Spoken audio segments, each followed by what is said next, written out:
En el último video terminamos diciendo que cuando razones se combinan para producir una conclusión, tenemos un argumento. Vamos a ver un ejemplo clásico de un argumento para ver sus partes y cómo se relacionan entre sí. Todos los hombres son mortales. Sócrates es un hombre, por lo tanto Sócrates es mortal. Los argumentos se componen de tres proposiciones. Las primeras dos se llaman premisas y la última es la conclusión.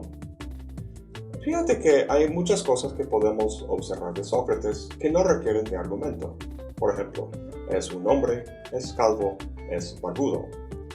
Pero su mortalidad no se ve, más bien se infiere.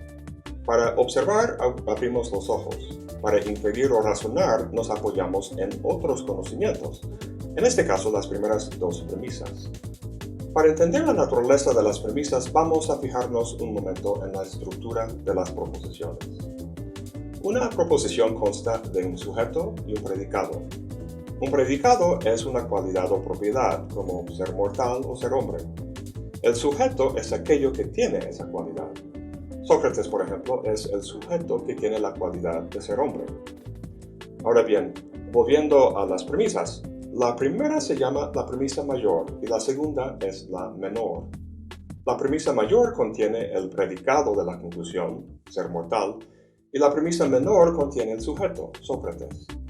Combinando esos dos llegamos a la conclusión, Sócrates es mortal. Además de contener el sujeto y el predicado de la conclusión, las dos premisas comparten un término en común, el de hombre. Esto es importante porque es lo que vincula las dos premisas y es lo que nos permite inferir la conclusión.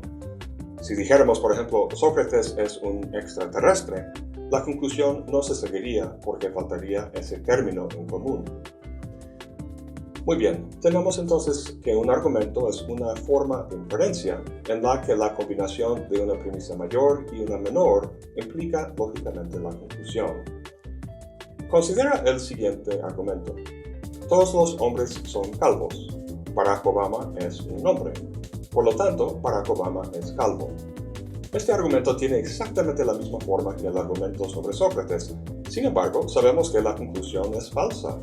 Esta foto es prueba contundente. Entonces, ¿qué pasa? Pues tenemos que hacer una distinción importante entre verdad y validez. Solamente las proposiciones son verdaderas o falsas. Los argumentos no. Los argumentos son válidos o inválidos.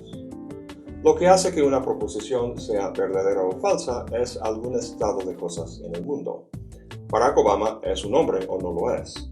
En cambio, cuando evaluamos un argumento, no nos fijamos en ningún hecho empírico en el mundo, sino en su forma lógica, es decir, en la manera en que se conectan entre sí los elementos del argumento.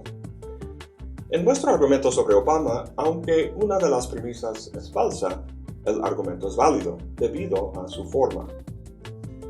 Vamos a ver más de cerca las formas o estructuras válidas de los argumentos. Ya hemos visto que los términos en las premisas, el sujeto y el predicado, se combinan y luego reaparecen en la conclusión. Se podría decir que los términos son la materia de los argumentos y que la forma o estructura consiste en las diferentes maneras en que los términos pueden relacionarse entre sí. Dos formas clásicas son, por sus nombres en latín, modus ponens y modus tollens. Modus ponens tiene la siguiente forma: si A, luego B. A, entonces B. Si hace mucho calor, habrá mucha gente en la playa. Hace mucho calor, entonces hay mucha gente en la playa. Esta es una forma válida de argumento. Gracias a ello, si las premisas son verdaderas, sabemos que la conclusión también lo es.